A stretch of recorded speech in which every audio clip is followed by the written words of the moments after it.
So thanks, Jonathan, for that kind introduction. Yeah, for all the talking about administrative law, I really think of myself as a tax person. I started out my career as a CPA and then practiced tax as an attorney before going into the academy. But somewhere along the way, I also learned a little bit about administrative law and decided to combine the two. So I also want to thank Jonathan Enton for inviting me to deliver this lecture. I'm delighted to be here and to talk to you today about tax administration. I'm going to rearrange this slightly if you'll bear with me. Okay, so my topic today is tax administration, and in particular, the slow demise of a phenomenon that has become known as tax exceptionalism. Exceptionalism from what? Well, in this instance, we're talking about exceptionalism from general administrative law requirements, doctrines, and norms that govern federal administrative agencies across the rest of the federal government, and that we collect under the label of administrative law. Consequently, in order to understand where we have come from and where we are going with respect to tax exceptionalism in the administration of the Internal Revenue Code, I need to begin with a few words about those general administrative law requirements, doctrines, and norms. So any experienced lawyer can tell you that the basic civics that you learned in middle school or high school misses a few things. My own children, who respectively are in the 10th and 6th grades, have learned that we have three branches of government: the legislative branch, meaning Congress, the executive branch, meaning the President, and the judicial branch, comprised of the Supreme Court and such lower courts as Congress has established. What is missing from that equation is the collection of federal government agencies, including but not limited to the Treasury Department and the Internal Revenue Service. In theory, most federal government agencies are connected pretty closely with the executive branch, but in practice they operate with such a large degree of autonomy that as to be what some refer to as the fourth branch of the federal government. Administrative law concerns the relationship that these agencies have with each of the three traditional branches of government. Much of contemporary administrative law derives from the Administrative Procedure Act of 1946, which represents both a codification of best practices of agencies that emerged from the Progressive and New Deal eras, as well as an effort by members of Congress to restrain and constrain those agencies. The guiding principles of the Administrative Procedure Act and contemporary administrative law start with acceptance that Congress may allocate to the federal government agencies, that is, a fair amount of policymaking discretion and authority to act with legal force in the course of implementing and administering statutory programs and requirements. Now, as the Supreme Court has long acknowledged, although the Constitution establishes the legislative branch as the principally responsible for enacting the legislation that governs us, there simply aren't enough hours in the day for Congress to make all of the decisions that are necessary to accomplish everything that the American public wants the federal government to do. So we allow Congress to legislate in broad strokes, and for agencies to fill in the gaps. Sometimes those gaps are pretty large and allow agencies a great deal of policymaking latitude. But the theory goes that giving agencies such a prominent role in elaborating legal requirements allows for greater flexibility and efficiency in government decision-making to the benefit of the governed. But having delegated so much power to agencies like the Treasury Department and the Internal Revenue Service, Congress has enacted statutes like the Administrative Procedure Act of 1946 and subsequently other statutes like the Paperwork Reduction Act, the Regulatory Flexibility Act, and the Congressional Review Act, with the purpose of guiding and constraining agency action through various procedural and process requirements, facilitating public participation, requiring consideration of regulatory burdens, and ensuring both presidential and congressional oversight of agency action. And Congress, in the Administrative Procedure Act, provided for judicial review of agency action to ensure that agencies comply with these procedural and process requirements. Collectively, these requirements were deemed essential to maintain public perceptions of democratic legitimacy for actions taken by unelected governmental actors. Now, once upon a time, tax administration followed along the same path as general administrative law, complying with the various requirements of the Administrative Procedure Act, admittedly as they were understood in the 1950s and 60s, which was a different era.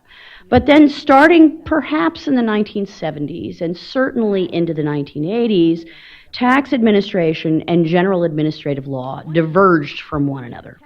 And for several decades, tax administration regarded itself as largely exempt from general administrative law requirements, doctrines, and norms, a phenomenon that I and others have dubbed tax exceptionalism. One key deviation was a long time resistance by some courts to evaluating most Treasury regulations interpreting the Internal Revenue Code under the Chevron standard of review. The Chevron standard, for those of you who are familiar with it, you may recall, calls upon courts to defer to agency interpretations of statutes they administer if the statute's meaning is ambiguous and the agency's interpretation is reasonable. For a long time, the lower courts in particular, although the Supreme Court occasionally, seemingly in some arguably murky language, lots of adjectives or adverbs in there, applied instead in tax cases a standard of review known as national muffler, after a case that predated Chevron by about a handful of years. And the national muffler standard called for an evaluation of some different things that, if you know enough about deference doctrine, you recognize as being somewhat analogous to the Skidmore standard, but maybe a little bit different. So the question was, is there a different standard of review for tax than for other areas of law? It took until 2011 before we solved that problem. But that's not our only deviation from general administrative law. So, another deviation from general administrative law requirements, doctrines, and norms came with respect to notice and comment rulemaking requirements. So I did a study back in 2003 through 2005 looking at Treasury regulatory actions because I had noticed from looking at regulatory preambles that tax preambles didn't look quite the same as other agencies' preambles, and I wanted to sort of dig into that. And one of the things that I found was that whereas for most agencies, public notice and opportunity for comment is a requirement, according to the Administrative Procedure Act, before you can adopt legally binding regulations. Even though the Treasury Department purported to comply with those requirements, it also maintained it didn't have to. And in fact, in about 40% of its regulations during the period I studied, it didn't. Most of those were temporary regulations published with post-promulgation notice and comment, but that's not quite what the Administrative Procedure Act requires. One of the justifications that Treasury put forth for not always complying with the Administrative Procedure Act was that most of its regulations were what we know of as interpretive rules that are exempt from notice and comment requirements. Anyway, that's another deviation, another big one. But there are lots more. As you go down the list, again, a norm and a requirement in general administrative law for any interpretation of a statute that is legally binding is that it go through public notice and comment. In the tax context, we have a lot of sub-regulatory guidance, revenue rulings, revenue procedures, notices. All agencies have sub-regulatory guidance, but the general distinction between legislative rules that have to go through notice and comment and sub-regulatory guidance that doesn't is that the sub-regulatory guidance is not legally binding. Well, the IRS doesn't put its sub-regulatory guidance through notice and comment rulemaking either, but the Treasury Department has interpreted the penalty provisions in the Internal Revenue Code to impose penalties on taxpayers and tax return preparers who fail to comply in some instances with revenue rulings, notices, and some revenue procedures, raising an interesting question about whether those actions carry legal force. Another potential deviation from general administrative law in the tax context. General administrative law, under a doctrine called State Farm, derived from a case decided by the Supreme Court in 1983, requires reasoned decision-making by agencies when they act with legal force.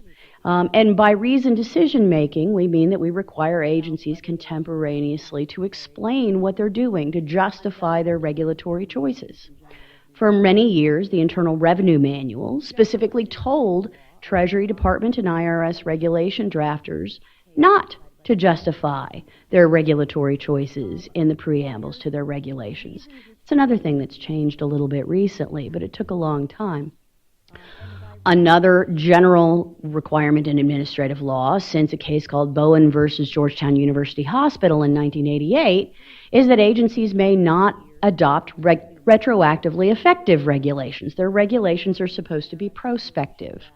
In the tax context, we actually have explicit congressional authorization to adopt or retroactively effective regs, effectively to backdate regulations under certain circumstances.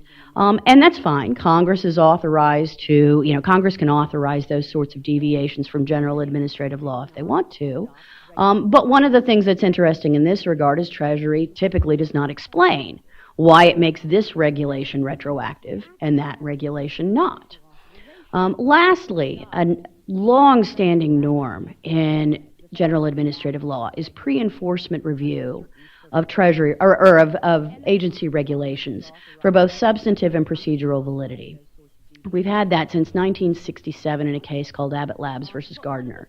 And the idea here is that we ought to test the substantive and procedural validity of regulations, allow challenges to go forward before regulated parties see their primary behavior bound by those regulations. So they're not put in the position of either having to comply with a regulation that they find suspect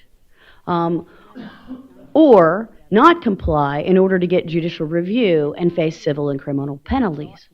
In the tax context, because of a provision in the Internal Revenue Code called the Anti-Injunction Act that was adopted in 1867, we have long assumed that Treasury regulations and other tax regulatory actions are precluded from judicial review until until we get to the enforcement stage, until we get to refund or deficiency actions. It's an assumption. It's one that's being tested. Anyway, lots of deviations, lots of disparity between general administrative law and the tax administration context for a long time. Tax exceptionalism has been justified here and in other countries by reference to the uniquely important nature of tax administration and the tax system in raising the revenue that governments need to function. In fact, I'm not so sure in today's climate that in fact that's an accurate way of thinking about things. For as long as we've had the income tax, we've recognized that the tax system not only raises revenue, but also performs some degree of regulatory and social welfare functions. For one thing, the corporate income tax is often justified as a mechanism whereby the government is able to influence corporate behavior. For that matter, we've long since regulated the nonprofit sector by exempting them from the corporate income tax in exchange for certain requirements for pretty much as long as we've had an income tax. Those are just a couple of examples. In the contemporary age, though, starting around 1969, when Stanley Surrey coined the term tax expenditures, and to a growing degree since then, we routinely run regulatory and social welfare programs through the Internal Revenue Code in the form of tax expenditures and otherwise. Pam Olson, who formerly was Assistant Secretary of the Treasury for Tax Policy, recognized the many different areas of regulation and social welfare functions that are run through the tax code several years ago in a presentation that she made. Just to show you a little bit more, or quantify a little bit of what I'm talking about in this regard, if you look at where the federal government gets its revenue, the federal government gets its revenue principally through the individual income tax and through payroll taxes. That's 90% of IRS tax collections. If the primary function of Treasury regulations and other tax regulatory actions is to raise revenue, then you would think that most Treasury regulations and most IRS guidance documents would relate to individual income taxes and payroll taxes. In fact, I studied Treasury regulation projects from 2008 to 2012 and broke them down by subject matter and discovered that, in fact, only about a little over 20% of individual income or of Treasury regulation projects concerned regulations that obviously related to the individual income tax or payroll taxes. And in fact, a little over 30% of the regulation projects that I looked at concerned tax expenditures and other regulatory programs like the Affordable Care Act or regulation of exempt organizations or ERISA. Another 25% dealt with the corporate income tax and a few other taxes. And then another 20% or so dealt with administration and procedure, which shocked the heck out of a former Assistant Secretary of the Treasury for Tax Policy I know, who said, I don't remember doing that many regs that dealt with administration and procedure. And if you break this down a little bit differently, the same study broke down tax regulation projects also by the number of pages, for example. And the numbers were even more stark in that regard. About 40% of the pages of regulations adopted during this period dealt with those categories, those social welfare and regulatory categories that are shaded in yellow up on the slide. So it seems fairly clear to me that Treasury regulations and tax regulatory actions that in theory are subject to Administrative Procedure Act and other procedural and process requirements aren't dealing with revenue raising at all, but are dealing with other functions that the IRS and the Treasury Department are performing vis-a-vis the tax system. Again, that's fine, but it makes it hard to justify tax exceptionalism on revenue raising grounds. Fortunately, at least in my view, the courts seem to be going along with this idea. Starting in 2011 with a case called Mayo Foundation. The Mayo Foundation case concerned a challenge to the validity of a Treasury regulation dealing with payroll taxes for medical residents and the collection of payroll taxes by their school employers. The challenge was that the regulation misinterpreted the statute. Briefing raised the question about whether the Chevron standard or the National Muffler standard of review ought to be the standard by which the court evaluated the regulations in question. And the Supreme Court clearly and unequivocally this time rejected the National Muffler standard as a pre-Chevron deference standard that no longer applied. They said the world has changed. Administrative law has changed since National Muffler. And they held that we shouldn't have an approach to administrative review good for tax law only. They held that Chevron was the appropriate standard of review, and they deferred to the regulation in question under the Chevron standard. The following year, in another case called Home Concrete, they considered the validity of another Treasury regulation. And this time, they reiterated their holding from Mayo. They applied the Chevron standard. They decided that Treasury's regulation was not consistent with the statute in that case, but there was no question about the standard of review that they were implying. Administrative law had taken over the standard of review for Treasury regulations.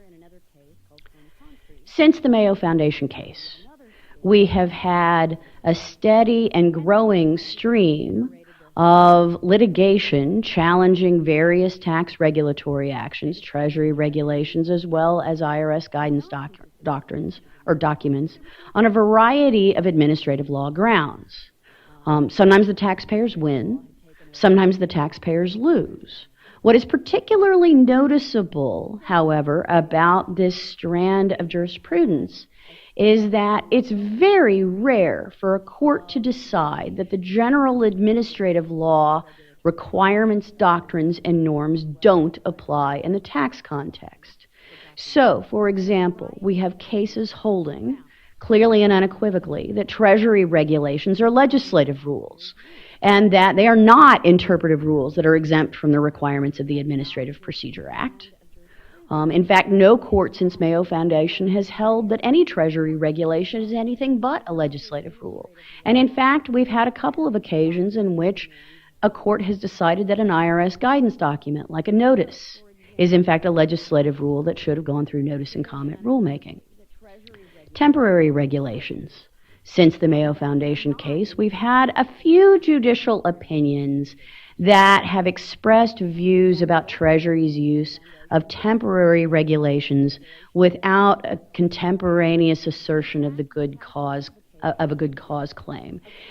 In general, these opinions have rejected the idea raised by the government in litigation that temporary Treasury regulations are authorized by the Internal Revenue Code.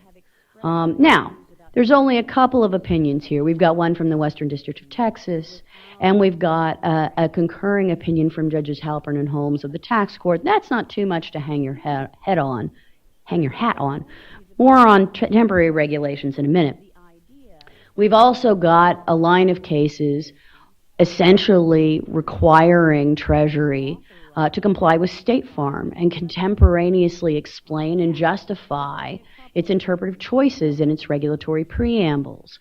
The most prominent and well-known case among those is the Altera case, where the tax court made a big splash by deciding unanimously a few years ago that a particular transfer pricing regulation violated the State Farm standard by inadequately justifying Treasury's regulation. Since then, the Ninth Circuit, both at a divided panel and then in a denial of rehearing en banc with a dissenting opinion, overturned the tax court's decision with respect to Altera, but not by saying that Treasury isn't required to comply with State Farm, but simply by saying that in fact in that particular regulation, Treasury had adequately complied with State Farm. Now that case, the Altera case, is due for a cert petition, as I understanding, coming up soon. That's my understanding, at least, from attorneys representing the taxpayers. But other cases have continued, both at the tax court and at the circuit court level, have continued to apply the State Farm standard in evaluating tax regulatory actions.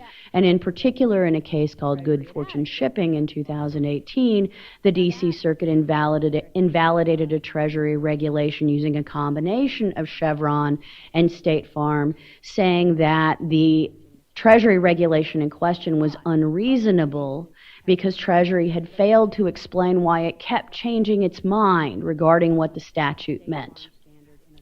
Last but not least is the Anti-Injunction Act, and here I have another slide that I want to address that lays this out a little bit better. So the Anti-Injunction Act is near and dear to my heart these days because I've been working on it both in scholarship and in filing amicus briefs. The Anti-Injunction Act, again, is that provision in the Internal Revenue Code that bars lawsuits that would constrain the assessment and collection of taxes, except as provided by the Internal Revenue Code. And of course, the Internal Revenue Code provides for challenges in deficiency and refund actions. There has been a long debate over the last few years. I guess that's not that long. But if you'll remember, I said earlier that the Supreme Court, or that we've assumed for a long, long time, that the Anti-Injunction Act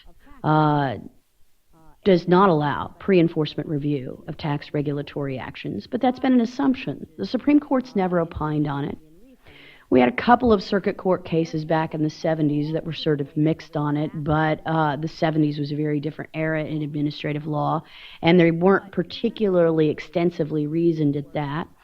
So in the last few years, we've had several pre-enforcement challenges that have been brought testing the Anti-Injunction Act, and we've had very mixed results out of the courts, with some courts saying that the Anti-Injunction Act does not preclude pre-enforcement review of tax regulatory actions, and other court opinions saying that it does. In particular, we had a split panel decision in the Florida bankers case out of the D.C. Circuit, with Brett Kavanaugh, then a judge on the D.C. Circuit, writing the majority opinion over a very vocal dissent from Judge Karen Henderson. Of course, now Judge Kavanaugh is Justice Kavanaugh, but he was of the view that Treasury regulations in general would not be challengeable on a pre-enforcement basis because of the Anti-Injunction Act. Arguably, although he disagreed with this assessment, his opinion in Florida bankers conflicted with an earlier D.C. Circuit opinion in a case called Cohen. Regardless, since then, we've had the Silver case in the court below, the D.C. District Court, saying, in fact, with respect to a challenge to a Treasury regulation, that the Anti-Injunction Act in that case does not bar pre-enforcement review. So the D.C. Circuit and the court that's under it are kind of a mess at the moment. Meantime, most recently, my favorite, CIC Services out of the Sixth Circuit, has been a ton of fun. This is a case where we're dealing with a notice, an IRS notice that has to do with a third-party reporting requirement for captive insurance companies. And the panel divided, Judge Clay writing the majority opinion with Judge Nalbandian writing a very strong dissenting opinion, with the majority of the panel saying no pre-enforcement review, and Judge Nalbandian saying no, we should have pre-enforcement review. And then a petition for rehearing en banc was filed, and that was denied, but this time we had a strong dissenting opinion written by Judge Amul Thapar, joined by 6 of his colleagues. So it was a 9-7 decision to deny rehearing en banc, with 7 judges on the court saying, no, the panel got this one wrong. We should have pre-enforcement review of this notice. And Judge Jeff Sutton wrote a concurring opinion saying, I think the dissenters have the better interpretation of the Anti-Injunction Act, but I don't think we have anything that we can add as the Sixth Circuit by taking this case en banc. I think the Supreme Court needs to resolve this issue. The cert petition was filed in CIC Services last month. Briefing is ongoing. My amicus brief will be filed next week.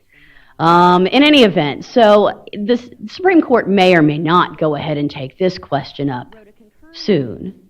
I think it's inevitable they will take it up eventually. It's just a question of whether this will be the case. But certainly, if we were to decide that pre-enforcement review applied in the tax context, that would be a huge sea change with respect to administrative law coming out of the courts. But the courts aren't where all the action is at, as Jonathan alluded to earlier. In 2016, prompted not exclusively, but at least in part by some of this jurisprudence, the Government Accountability Office conducted and published a study of Treasury and IRS regulatory actions, in which they reached conclusions not only that Treasury IRS were not always following their own procedures, but that there were some real deviations between how Treasury and the IRS conducted themselves and how other agencies comply with the various requirements of the Administrative Procedure Act and otherwise. And in particular, finding also that the Treasury Department and the Internal Revenue Service do not comply very faithfully with the Regulatory Flexibility Act, which requires agencies to evaluate the impact of their actions on small businesses as part of the process of undertaking those actions. As a result of that study, as well as the jurisprudence I've already talked about, we revisited in 2018 a long-standing agreement between the Treasury Department and the Office of Management and Budget. Back when, so the Office of Management and Budget has a subordinate agency within it known as the Office of Information and Regulatory Affairs, or OIRA. OIRA was established by the Paperwork Reduction Act for the purpose of overseeing agency regulatory actions and their compliance not only with the Paperwork Reduction Act, but various other purposes, including under executive order, ensuring that agencies, when they undertake significant regulatory actions, engage in regulatory impact analysis, and along with that goes a fair amount of oversight with respect to Administrative Procedure Act and Regulatory Flexibility Act and Congressional Review Act compliance. Now, early on in the existence of OIRA in the 1980s, the Treasury Department and OMB signed a memorandum of understanding essentially exempting most tax regulatory actions from OIRA review. And that memorandum of understanding was reiterated by a follow-up letter in the early 1990s. Well, by the time we get to the 2010s, members of Congress are starting to look at some of this information coming out of the courts and the Government Accountability Office, and they're asking questions about why tax regulatory actions are exempt from OIRA review. And that GAO study explicitly called on the executive branch to reconsider that memorandum of understanding. So in April of 2018, the Treasury Department and the Office of Information and Regulatory Affairs signed a new memorandum of agreement that provided that tax regulatory actions would be reviewable by OIRA and that they would go through regulatory impact analysis. So here you have two agencies that now have to work with one another who have never dealt with each other before and really don't speak each other's language. So my role at OIRA, when I was there, I went in for a year to help them get that off the ground, to establish workflow protocols and figure out how to speak each other's language. And particularly at the time, we had a lot of tax regulatory actions coming out of the Tax Cuts and Jobs Act. Some things that I learned through the year that I worked with OIRA that came out of that preliminary effort to review Tax Cuts and Jobs Act regulations and sub-regulatory guidance. For one thing, regulatory impact analysis requires, as one of its hallmarks, that agencies identify where they have areas of discretion. You can't engage in regulatory impact analysis if you don't understand where the discretionary choices lie and the consequences of the different choices that are available. Well, part of identifying areas of discretion necessarily then feeds into the preamble explanation of identifying where there are regulatory alternatives and the choices that the Treasury Department has made among those choices. So you started seeing, through prodding from OIRA, expanded regulatory preambles explaining the choices that were available to Treasury and why they were making the choices that they were making, and in some instances identifying for taxpayers and members of the interested public areas where Treasury had discretion, where they sought public input, thereby more facilitating public participation.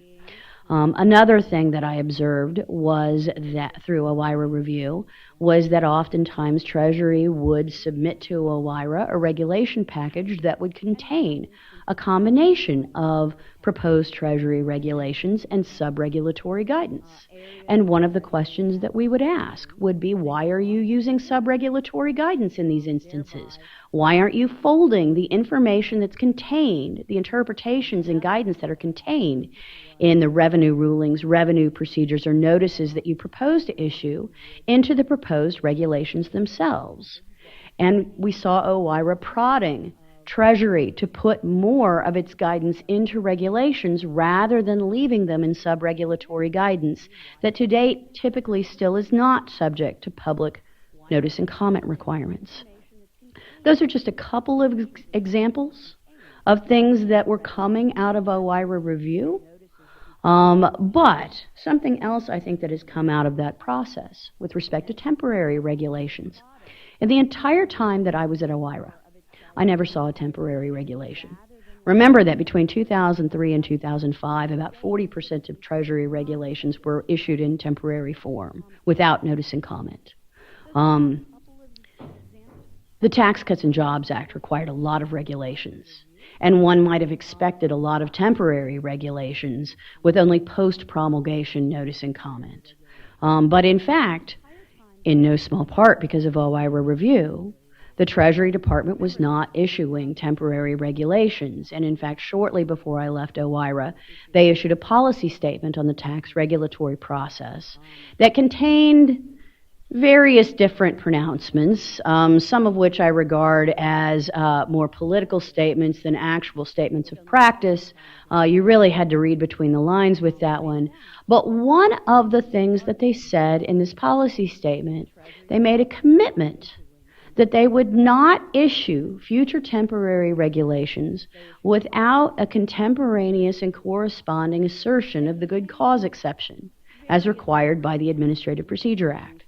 Now, since I left OIRA, they have issued one temporary Treasury regulation containing regulations associated with the dividends received deduction under a new Section 245A. Those regulations have not yet been finalized, but if you look at the preamble to those regulations, they contain several paragraphs outlining the Treasury Department's reasons for issuing temporary regulations in this particular instance. Now, I've written elsewhere how some of the reasons that they've offered may or may not actually justify temporary regulations. Some of the reasons that they offered were better than others. But that's probably going to be the case for just about any agency. Regardless, it's the first set of regulations that I have ever seen come out of the Treasury Department that had that extensive of a justification with respect to good cause. Before that, if they ever asserted good cause, Treasury regulations simply said that there was an urgent need for immediate guidance without elaboration. And here we had several paragraphs. So to me, this represents real movement on Treasury's part, but I don't think it would have happened without the jurisprudence and without OIRA review. Okay, so where does all this leave us? Well, for one thing, there's no question in my mind that tax exceptionalism is on the wane. Some people aren't happy about that. I tend to think it's a good thing. And the reason why I think it's a good thing, let me circle back to what I started with. Administrative law is about public participation, transparency, and accountability in government action. The tax system relies extensively on voluntary compliance by the public. Without voluntary compliance, we would have a much larger gap between actual IRS collections and the collections that we should be getting. And that's because most of us pay our taxes and at least try to do our best in complying with the tax laws. But one of the reasons we're willing to do that is because historically, I think in this country, we've recognized that Treasury and the IRS administer the tax system fairly. That's come into question because of tax exceptionalism and Treasury and IRS arguable noncompliance with the Administrative Procedure Act and the other laws that govern them. If that is allowed to continue, my concern is and has always been that we would undermine the legitimacy of the tax system in the eyes of the public and that voluntary tax compliance would decline along with that. And then we would really have a problem collecting the revenue that we need for the government to function. So, to me, the decline of tax exceptionalism in tax administration means more executive branch oversight, more transparency and accountability, more judicial review, facilitating even more transparency and accountability, and as a result, a more accountable tax system for us, which is what we deserve. And with that, I'm happy to take questions about any of the above.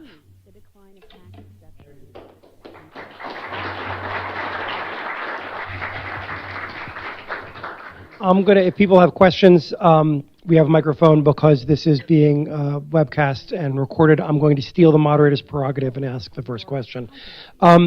Assuming the Supreme Court does take Altera or CIC or one of the other cases bouncing around Do you have any sense or care to offer a prediction of what you think the court might do with it? There's been a lot of suggestion that the current Supreme Court is willing to rethink many things about administrative law, and I'm wondering how the issues you've discussed relate to these broader possible changes in administrative law and the way the current court views these issues.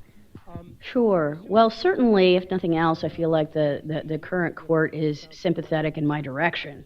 Although I don't think that that's necessarily a consequence of recent Supreme Court appointments alone.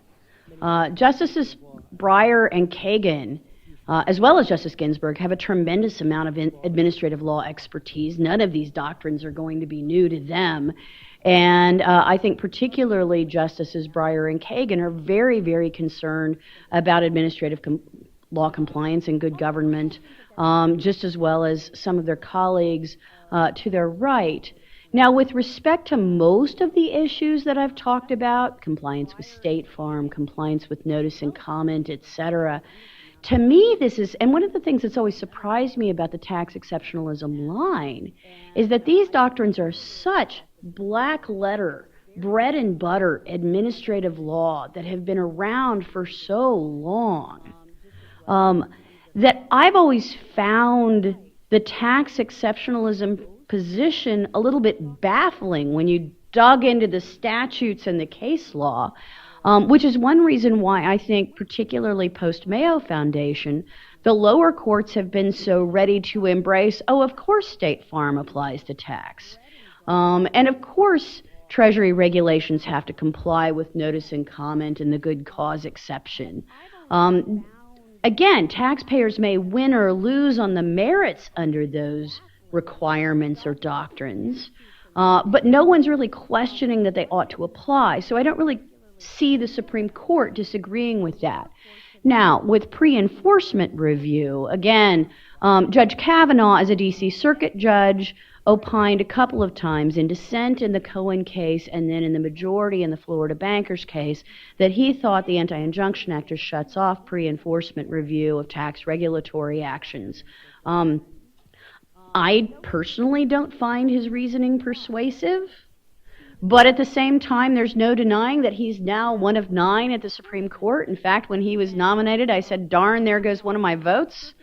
But at the same time, I think certainly to the extent that the Supreme Court is taking a more skeptical view these days toward agency action in general, that a number of the justices will be inclined to look at this particular issue very closely. And I don't think, I don't think it's a right-left sort of issue. I could see Justice Kagan or Justice Breyer finding common cause with some of their colleagues on the right with respect to this issue.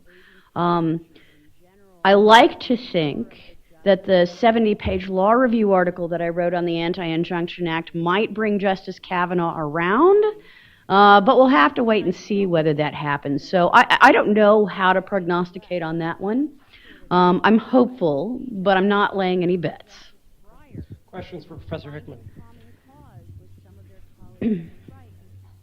Yeah, I get most of my news on legal developments from NPR. So one day I heard a comment that Justice Gorsuch questions whether the Chevron doctrine is going to be efficacious, whether it's going to continue in existence. And so if it did not, what effect would that have on promulgation of IRS regulations?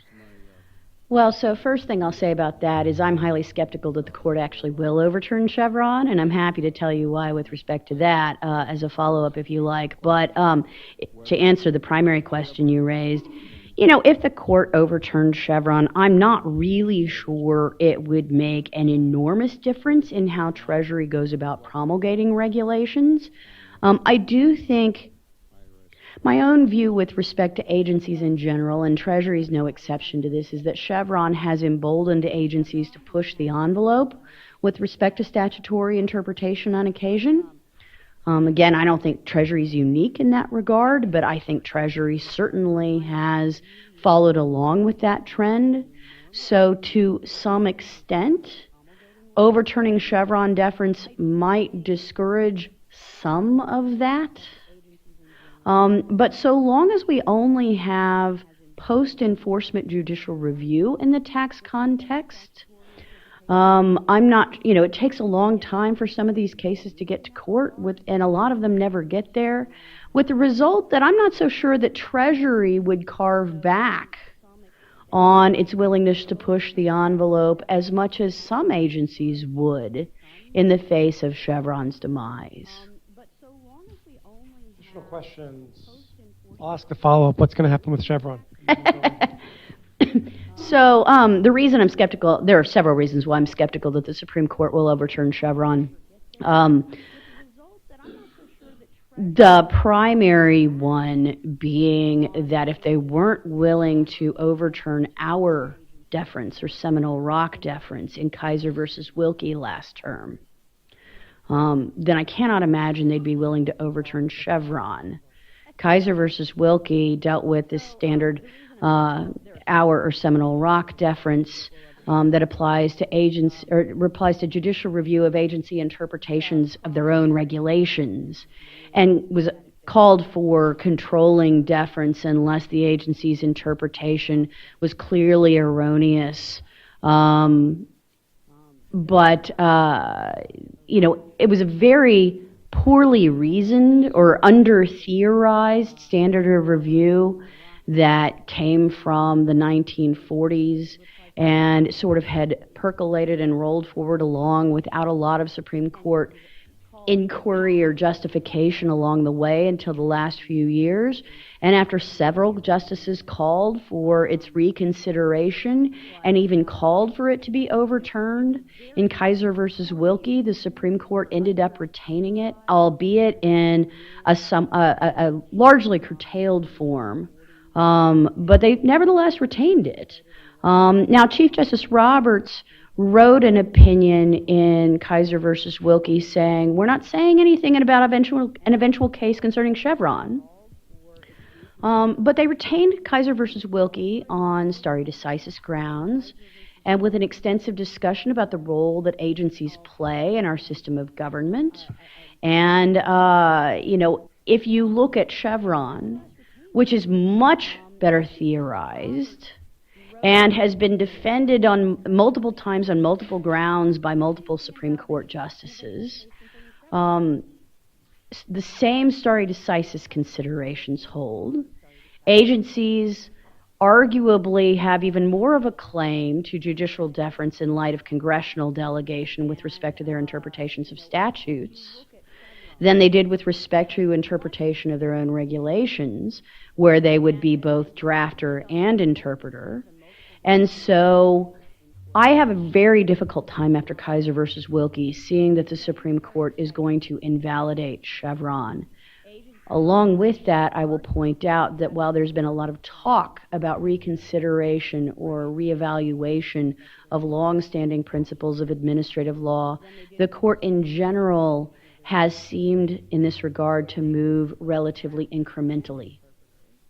So while I could see them carving back Chevron, and in fact, Aaron Nielsen and I have a forthcoming law review article that is in the placement process on ways that the Supreme Court could carve back Chevron while still retaining it. My ultimate conclusion is that there are good reasons for retaining Chevron, and the court will do it in the name of stare decisis, as well as just recognizing the role that agencies play in our system of government and the court's own lack of qualification for making some of the policy-making decisions that agencies make when they promulgate regulations in particular. Yeah. I have a question about sub-regulatory guidance and notices. Mm-hmm. In the exempt organization field, we're very dependent on guidance, and we clamor for it. Sure. But the timelines are very, very slow. So, for example, there's an area called program-related investments, and it took 10 years for the IRS to issue updated regulations. And when new statutes come up, we the EO bar clamors Yeah. for clarification, guidance, and so on. Whatever it is, whatever you decide, just give us some guidance. But this idea that there has to be this long process plus this review at executive level and so on. I mean, the process was slow enough before, and is it going to become much more slower? So two things. Number one, I will say with OIRA review, one of the things that OIRA prided itself on was that the average time that a regulation package spent at OIRA was, I believe, 11 days. So OIRA review is not actually adding that much time to the process. But that notwithstanding, I have no problem with sub-regulatory guidance. I think sub-regulatory guidance is hugely useful, and we need as much of it as we can get. The problem I have is the fact that Treasury, through its regulations, has attached penalties for noncompliance with guidance. So my preferred solution would be for Treasury to amend its penalty regulations and return IRS guidance documents to their original non-binding form, at which point they would look like every other agency. We'd sit there and argue about their degree of practical bindingness and whether that was a problem, but at least there would be no question that you could be penalized, that you could have to pay an underpayment penalty, or if you're a return preparer, a noncompliance penalty for failing to follow a revenue ruling or a notice.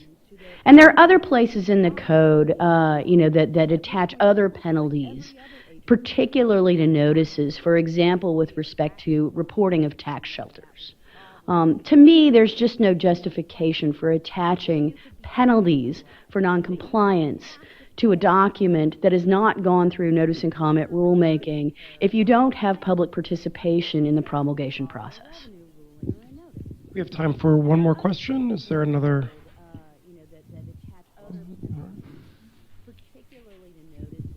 So you referenced the Tax Cut and Jobs Act and mentioned that there was a fair amount of regulations that needed to come from that. And I think one instance of that is the Opportunity Zones program. Sure. Certainly an example of legislation that was fairly thin, but where the program was nuanced enough that there needed to be a lot of clarification afterwards.